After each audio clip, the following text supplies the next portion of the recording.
충격적인 사실 하나를 먼저 말씀드리겠습니다. 무례한 사람에게 당신이 화를 낼 때 그 사람의 뇌에서는 도파민이 분비됩니다. 쾌감 물질입니다. 당신이 흔들릴수록, 당신이 반응할수록 그 사람은 생물학적으로 기분이 좋아집니다. 당신이 싸움에서 이기려고 할수록 당신은 그 사람에게 쾌감을 주고 있는 셈입니다. 그런데 당신이 아무 반응도 하지 않으면 어떻게 될까요? 도파민이 나오지 않습니다. 기대했던 반응이 오지 않습니다. 그 사람의 뇌는 혼란에 빠집니다. 처음에는 더 세게 나옵니다.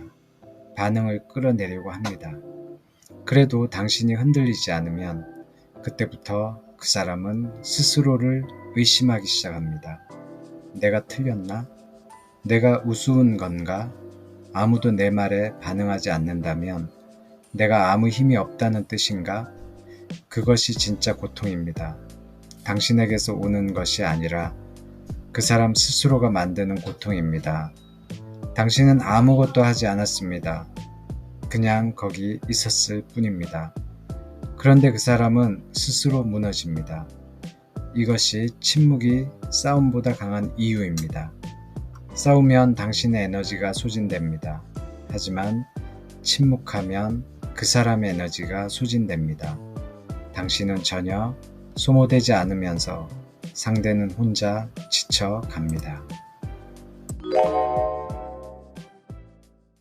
살면서 누군가에게 무례한 말을 들었을 때 우리는 거의 자동으로 무언가를 합니다. 해명하거나 반박하거나 목소리를 높이거나 아니면 속으로만 끓이다가 나중에 혼자 후회합니다. 그때 이렇게 말했어야 했는데 왜 그 순간 그 말이 떠오르지 않았을까?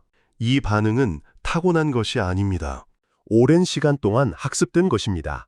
우리는 어릴 때부터 배웠습니다. 누가 뭔가를 하면 그에 맞게 대응해야 한다고, 억울하면 말해야 하고, 틀린 것은 바로잡아야 하고, 무시당하면 존재를 증명해야 한다고. 그 학습이 잘못된 것은 아닙니다. 실제로 그것이 맞는 상황도 있습니다. 그런데 문제는 모든 상황에 그 반응이 튀어나온다는 것입니다. 반응할 가치가 있는 사람에게도 반응할 가치가 없는 사람에게도 똑같이 에너지를 씁니다. 쇼펜하우어라는 철학자가 있었습니다. 19세기 독일의 철학자인데 이 사람은 평생 동안 인간의 본성을 매우 냉정하게 들여다봤습니다. 그가 남긴 말 중에 이런 것이 있습니다. 타인이 우리를 화나게 만들 수 있는 것은 우리가 그들의 평화를 맡겨두었기 때문이다. 처음 이 말을 들으면 조금 차갑게 느껴질 수 있습니다. 내가 잘못한 것도 아닌데 내 문제라는 건가 싶을 수 있습니다. 그런데 오래 생각할수록 이 안에 굉장히 깊은 진실이 담겨 있다는 걸 알게 됩니다. 당신이 그 사람에게 화가 났다는 것은 그 사람이 당신의 감정을 결정하도록 허락했다는 뜻입니다.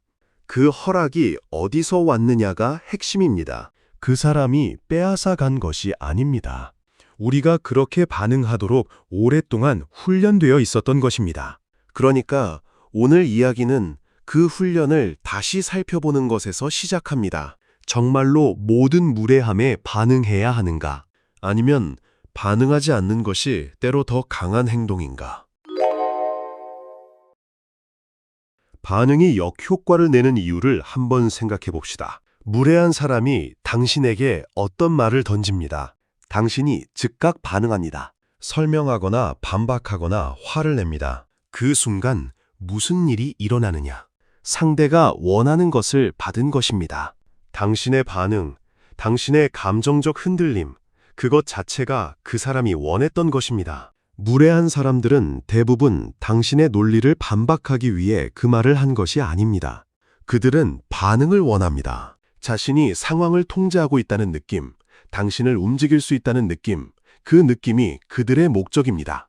당신이 해명을 시작하는 순간 그 사람은 이미 주도권을 쥔 셈입니다. 당신은 설명하는 사람이 되고 그 사람은 판단하는 사람이 됩니다. 그 구도 자체가 그 사람에게 유리합니다. 더 심각한 것은 그 다음입니다. 당신이 설명을 해도 그 사람이 납득하지 않으면 당신은 더 열심히 설명하게 됩니다. 더 많은 에너지를 씁니다. 더 감정적으로 됩니다. 그리고 그 모습이 상대에게는 또 다른 반응입니다. 그 사람은 점점 더 편안해지고 당신은 점점 더 지쳐갑니다. 싸움이라는 것은 두 사람이 같은 수준에서 에너지를 소모하는 것처럼 보이지만 실제로는 그렇지 않습니다. 무례한 사람은 이 상황을 즐기고 있습니다. 당신은 이 상황이 불공평하다고 느끼며 괴로워하고 있습니다. 출발점 자체가 다릅니다. 그러니 싸울수록 당신이 더 소모됩니다. 쇼펜하우어는 인간의 많은 행동이 이성보다 의지에서 비롯된다고 했습니다. 여기서 의지는 이성적 판단이 아니라 본능적인 충동, 욕구, 감정의 흐름 같은 것입니다. 무례한 행동도 마찬가지입니다. 그것은 대부분 논리적 주장이 아니라 감정적 충동의 표출입니다. 그러니 당신이 논리로 대응하면 전장이 아예 달라지는 겁니다. 그 사람은 감정의 싸움을 걸어왔는데 당신은 이성의 싸움을 하고 있습니다. 서로 다른 싸움을 하고 있으니 당신이 아무리 옳아도 그 싸움에서는 이길 수 없습니다. 참는 것도 답이 아닙니다. 반응은 하지 않지만 속으로는 계속 그 상황을 곱씹습니다. 잠들기 전에 그 장면이 떠오르고 그때 내가 이렇게 말했어야 했는데 하고 후회하고 그 사람 생각에 에너지가 빠져나갑니다. 싸우는 것과 참는 것, 이 두 가지 모두 결국 그 사람에게 당신의 에너지를 내어주는 셈입니다. 싸우면 감정 에너지가 소진됩니다. 참으면 정신 에너지가 소진됩니다. 어느 쪽이든 당신이 지는 겁니다. 그렇다면 세 번째 길은 무엇인가? 많은 분들이 이렇게 생각하실 수 있습니다. 그냥 모른 척하면 되는 것 아니냐고, 무시하면 되는 거 아니냐고. 맞습니다. 비슷합니다. 그런데 여기서 중요한 차이가 하나 있습니다. 무시는 상대를 의식하면서 외면하는 것입니다.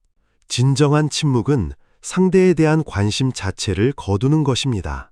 무시는 아직 감정이 개입되어 있습니다. 침묵은 감정이 개입될 필요를 느끼지 않는 상태입니다. 이 차이가 생각보다 큽니다. 당신이 누군가를 무시할 때 당신은 여전히 그 사람을 신경 쓰고 있습니다. 그래서 피곤합니다. 의식적으로 외면하는 것도 에너지가 듭니다. 그런데 당신이 진정으로 그 사람에게 무관심해지면 에너지가 남습니다. 그리고 그 에너지를 정작 중요한 일에 쓸 수 있게 됩니다. 참는 것과도 다릅니다. 참는 것은 내면에서 뭔가가 계속 움직이고 있는 상태입니다. 끓고 있지만 뚜껑을 닫아두는 것입니다. 시간이 지나면 터집니다. 반면 진정한 침묵은 그 냄비 자체에 불이 꺼진 상태입니다. 억누르는 것이 아니라 그 상황이 나를 끓게 만들지 않는 상태입니다. 그 경지가 어떻게 가능하냐고 물으실 수 있습니다. 쇼펜하우어는 이런 말을 했습니다. 우리의 행복을 방해하는 가장 큰 장애물은 너무 큰 행복을 기대하는 것이다. 이 말은 인간관계에도 그대로 적용됩니다. 우리가 무례한 사람 때문에 힘든 것은 그 사람이 달라지기를 기대하기 때문입니다. 달라지지 않을 사람에게 달라지기를 기대하는 것, 그것이 고통의 근원입니다. 침묵은 기대를 내려놓는 것에서 시작됩니다. 저 사람을 바꿀 수 없다는 것을 인정하는 것, 저 사람에게 인정받을 필요가 없다는 것을 아는 것, 그것이 전제가 되어야 진정한 의미의 침묵이 가능해집니다. 그 침묵은 무기력함에서 나오는 것이 아닙니다. 자신에 대한 확신에서 나옵니다. 저 사람의 말이 나를 규정하지 않는다는 것을 아는 데서 나옵니다. 쇼펜하우어의 삶에서 이 침묵의 힘이 어떻게 작동했는지를 보면 이것이 단순한 이론이 아니라는 것을 알 수 있습니다. 그는 젊은 시절 매우 불같은 성격이었습니다. 어머니와의 갈등, 동료 철학자들과의 충돌, 특히 헤겔이라는 당대 가장 유명한 철학자와의 경쟁의식이 강했습니다. 젊은 쇼펜하우어는 베를린 대학에서 강의를 할 때 일부러 헤겔의 강의와 같은 시간에 자신의 강의를 배치했습니다. 학생들이 해겔보다 자신의 강의를 선택하게 만들겠다는 생각이었습니다. 결과는 어떻게 됐을까요? 강의실에는 학생이 거의 없었습니다. 반면 해겔의 강의실은 가득 찼습니다. 그것이 그에게 매우 큰 상처가 되었다고 합니다. 그런데 흥미로운 것은 그 이후 쇼펜하우어의 변화입니다. 그는 대학 강단을 떠나 프랑크푸르트에서 혼자 살기 시작했습니다. 타인의 인정을 구하는 것을 멈추고 자신의 글을 쓰는 일에만 집중했습니다. 세상의 평가에 반응하는 것을 그만뒀습니다. 그의 대표적인 의지와 표상으로서의 세계는 처음에는 거의 팔리지 않았습니다. 출판된 지 수십 년이 지나도록 대부분이 창고에 쌓여 있었다고 합니다. 그런데 그는 그 상황에서도 글을 계속 썼습니다. 인정받기 위해서가 아니라 그것이 자신의 일이라고 생각했기 때문입니다. 그리고 그가 60대에 접어들었을 때 갑자기 세상이 그에게 눈을 돌리기 시작했습니다. 당대 지식인들이 그의 책을 읽기 시작했고 그의 명성은 생애 말년에 비로소 피어났습니다. 만약 그가 계속해서 해겔에게 맞서 싸우고 인정받으려 안간 힘을 썼다면 어떻게 됐을까요? 아마 지금 우리가 기억하는 쇼펜하우어는 없었을 것입니다. 그는 싸움에서 물러선 것이 아니라 싸울 필요가 없는 자리로 이동한 것입니다. 싸움의 장을 옮긴 것입니다. 상대와 같은 땅에서 싸우는 것을 그만두고 자기 자신의 땅에서 자기 자신의 일을 한 것입니다. 그리고 그것이 결국 가장 강력한 대응이 됐습니다. 이 이야기를 들으면서 어떤 분은 이런 생각이 드실 수 있습니다. 그 사람이 왜 그런 행동을 하는 건지 도무지 이해가 안 간다고. 사람들이 무례하게 구는 데는 여러 이유가 있습니다. 그중 가장 많은 경우가 자신이 불안하거나 열등감을 느낄 때입니다. 이것은 오래전부터 심리학에서 이야기해 온 것인데 타인을 공격하거나 깎아내리는 행동은 자신의 내면이 안정되지 않았을 때 더 자주 나타납니다. 쇼펜하우어도 이와 비슷한 이야기를 합니다. 그는 타인의 고통에서 기쁨을 찾는 것은 인간의 가장 나쁜 특성이지만 가장 흔한 특성이기도 하다고 했습니다. 타인을 무시하거나 불편하게 만들면서 자신의 존재감을 확인하는 사람들이 있습니다. 이것을 이해하면 그 사람의 무례함이 조금 달리 보이기 시작합니다. 그 사람이 당신에게 날선 말을 하는 것, 그것은 당신의 문제가 아닐 수 있습니다. 그 사람의 내면이 그 상태라는 신호일 수 있습니다. 그것을 이해한다고 해서 그 사람의 행동을 정당화할 필요는 없습니다. 하지만 이해하면 적어도 당신이 그 말에 상처받을 이유가 줄어듭니다. 누군가 당신에게 당신은 왜 그렇게 생각이 없냐고 말한다고 가정해 봅시다. 예전이라면 그 말이 가슴에 박혔을 수 있습니다. 그런데 이제 그 말이 그 사람의 불안에서 나온 것이라는 것을 알면 그 말은 당신에 대한 평가가 아니라 그 사람의 내면 상태에 대한 증언이 됩니다. 당신이 대응할 대상이 아니라 그냥 관찰할 현상이 됩니다. 마치 비가 오면 그냥 비가 오는구나 하고 우산을 펴듯이 비를 원망하거나 비와 싸우거나 하지 않듯이 그 사람의 무례함도 그냥 저 사람은 지금 저런 상태구나 하고 바라볼 수 있게 됩니다. 그 경지에 이르면 무례한 사람은 당신에게 더 이상 힘을 쓰지 못합니다. 이제 핵심으로 들어가겠습니다. 왜 침묵이 상대를 미치게 만드는지 그 구체적인 메커니즘입니다. 무례한 사람이 당신에게 어떤 행동이나 말을 할 때 그 사람은 내심 예상하는 반응이 있습니다. 당신이 당황하거나 해명하거나 화를 내거나 움츠러드는 것, 그 반응이 그 사람에게는 자신이 상황을 통제하고 있다는 확인이 됩니다. 그런데 당신이 아무 반응도 하지 않으면 어떻게 됩니까? 그 사람의 예상 시나리오가 작동하지 않습니다. 그 사람은 자기 말이 어디에 꽂혔는지 알 수가 없습니다. 효과가 있었는지 없었는지 알 수가 없습니다. 이 불확실성이 그 사람을 흔들기 시작합니다. 처음에는 더 강하게 나옵니다. 반응을 끌어내려고 더 자극적인 말을 합니다. 그래도 당신이 흔들리지 않으면 그 사람은 점점 불안해집니다. 내가 무시당하고 있는 건다. 내 말이 아무 의미가 없는 건가? 이 사람은 나를 어떻게 보고 있는 건가? 그 질문들이 그 사람 안에서 울리기 시작합니다. 당신은 아무것도 하지 않았는데 그 사람이 스스로 불안을 만들어내고 있는 것입니다. 쇼펜하우어의 처세술에 이런 구절이 있습니다. 당신의 적이 당신에 대해 뭔가를 말한다면 그것이 사실이건 아니건 당신은 그것을 확인해주는 셈이다. 당신이 화를 낼수록 당신은 그 말이 맞다고 스스로 인정하는 것처럼 보일 수 있습니다. 반면 당신이 조용하고 흔들리지 않으면 그 말은 공중에서 사라집니다. 아무 근거도 없는 말처럼 됩니다. 그리고 가장 중요한 것이 있습니다. 흔들리지 않는 사람 앞에서 무례한 사람은 갑자기 자신이 작아지는 느낌을 받습니다. 자신이 뭔가를 던졌는데 아무것도 돌아오지 않을 때 그 공허함이 그 사람에게 향합니다.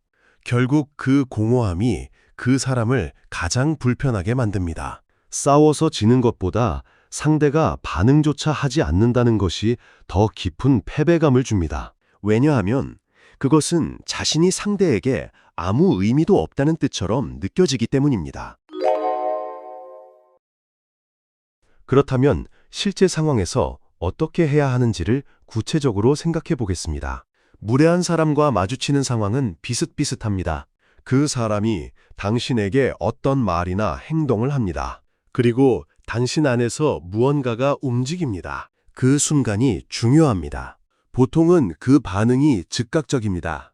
방어하거나 반박하거나 움츠러들거나 침묵의 기술은 그 즉각적인 반응과 실제 행동 사이에 아주 짧은 공간을 만드는 것입니다. 그 공간에서 당신은 한번 생각합니다. 이 상황이 나에게 무엇을 요구하고 있는가? 내가 반응해야 할 이유가 있는가? 그리고 가장 중요한 질문. 이 사람의 말이 내 삶에 실질적인 영향을 미치는가? 대부분의 경우 답은 아닙니다. 그 사람의 말은 당신의 현실을 바꾸지 않습니다. 당신의 가치를 낮추지 않습니다. 당신의 하루를 망칠 필요가 없습니다.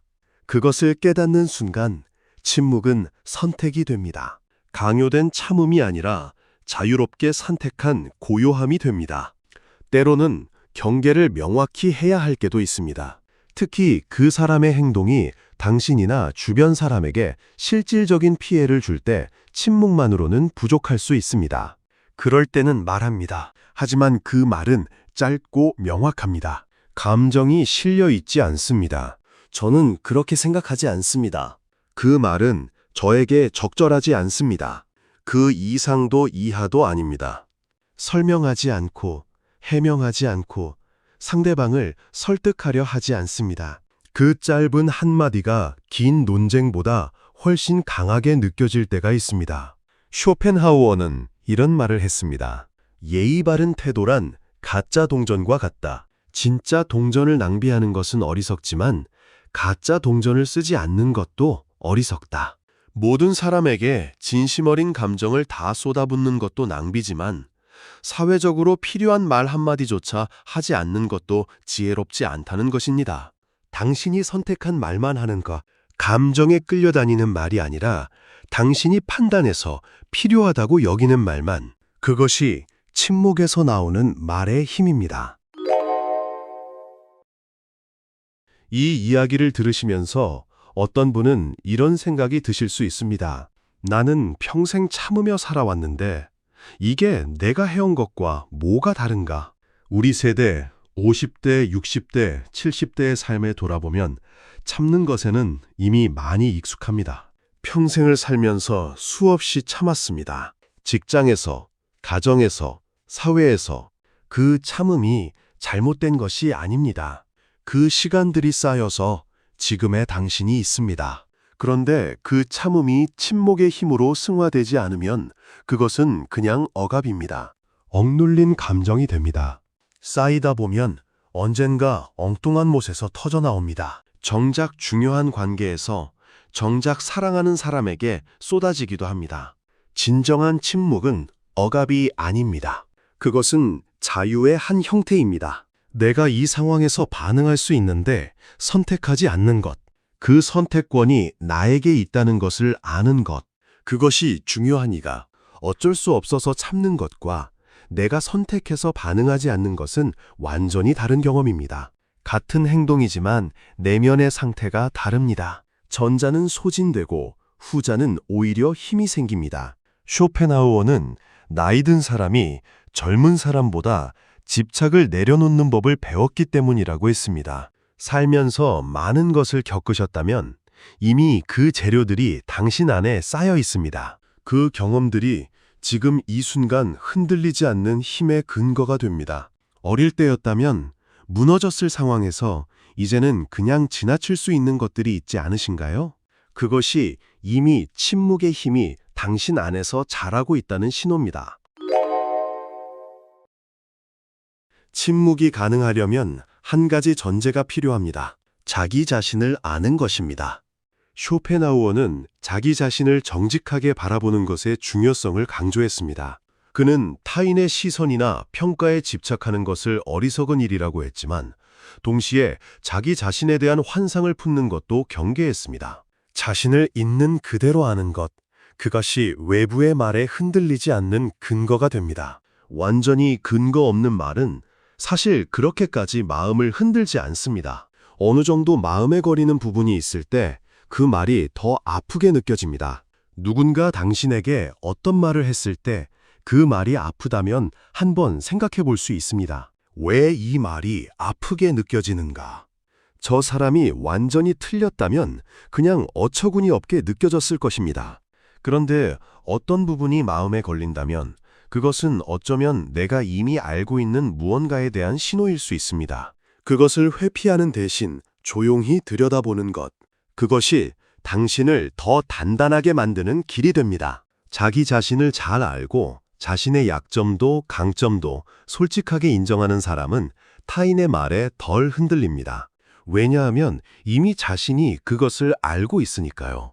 더 이상 그 말이 새로운 상처가 되지 않습니다. 쇼펜하우어는 진정한 위험은 타인의 인정에서 오지 않는다고 했습니다. 그것은 자신 안에서 나옵니다. 자기 자신을 알고 자신의 가치를 아는 사람은 타인의 말에 쉽게 흔들리지 않습니다. 그리고 그 흔들리지 않는 모습 자체가 주변 사람들에게 강한 인상을 남깁니다. 말로 싸우면 그 싸움은 말 안에서 끝납니다. 오늘 이기더라도 내일 또 싸워야 합니다. 그런데 침묵은 말을 초월합니다. 당신이 어떤 사람의 말에 전혀 흔들리지 않는 모습을 보여줄 때 그것은 어떤 반박보다 강한 인상을 남깁니다. 두 사람이 있습니다. 한 사람은 무례한 말을 들을 때마다 즉각 반응합니다. 다른 한 사람은 같은 상황에서 조용히 있습니다. 잠깐 그 말을 바라보다가 필요하면 짧게 한마디 하고 그냥 지나갑니다. 어느 쪽이 더 단단해 보이나요? 어느 쪽이 더 자신감 있어 보이나요? 흔들리지 않는다는 것은 자신이 어디에 서 있는지 알고 있다는 뜻입니다. 오늘 이야기하고 싶었던 것은 한 가지였습니다. 무례한 사람을 만날 때 당신에게 세 번째 선택지가 있다는 것. 싸우는 것도 아니고 그냥 참는 것도 아닌 진정한 침묵이라는 선택지. 그 침묵은 무기력함에서 나오는 것이 아닙니다. 자신에 대한 확신에서 나옵니다. 저 사람의 말이 나를 규정하지 않는다는 것을 아는 데서 나옵니다. 내 가치는 저 사람의 인정에 달려있지 않다는 것을 아는 데서 나옵니다. 쇼펜하우어가 말했듯이 우리의 행복을 방해하는 가장 큰 장애물은 밖에 있지 않습니다. 우리 자신 안에, 우리의 반응 방식 안에 있습니다. 그리고 그것은 바꿀 수 있습니다. 천천히, 조금씩 연습을 통해서. 무례한 사람이 당신을 화나게 만들 수 있는 것은 당신이 그들에게 당신의 평화를 맡겨두었기 때문입니다. 이제 그 평화를 돌려받으시기 바랍니다. 그것이 결국 당신의 것입니다. 노년의 쇼펜하우어는 매일 아침 산책을 했다고 합니다. 프랑크푸르트의 거리를 혼자 걸으며 개를 데리고 다녔습니다. 사람들이 그를 알아봤지만 그는 그 관심에 흔들리지 않았습니다. 고독을 선택했지만 외롭지는 않았다고 합니다. 자신의 생각과 자신의 글과 자신의 산책으로 충분했습니다. 그의 삶 자체가 침묵의 힘을 보여줍니다. 반응하지 않고 싸우지 않고 그냥 자신의 일을 계속했습니다. 그리고 결국 그 일이 말했습니다. 아무 말도 하지 않았지만 가장 크게 말한 셈입니다. 당신의 평화는 당신의 것입니다. 그것을 누군가에게 빌려줄 필요가 없습니다. 오늘 이 이야기가 마음에 남으신다면 댓글에 한 줄만 남겨주세요. 살아오면서 침묵이 오히려 더 강했던 순간이 있으셨나요? 아니면 아직도 반응하고 싶은 마음과 싸우고 있는 상황이 있으신가요? 어떤 이야기든 좋습니다. 여기 계신 분들의 이야기가 서로에게 위로가 되기도 하니까요. 여러분의 댓글 하나하나를 저도 천천히 읽겠습니다. 이 채널이 도움이 되셨다면 구독과 좋아요 부탁드립니다. 구독은 이런 이야기를 계속 들을 수 있게 해주는 가장 큰 힘이 됩니다. 혹시 주변에 비슷한 고민을 하고 계신 분이 있다면 이 영상을 함께 나눠주세요. 오늘도 끝까지 들어주셔서 고맙습니다.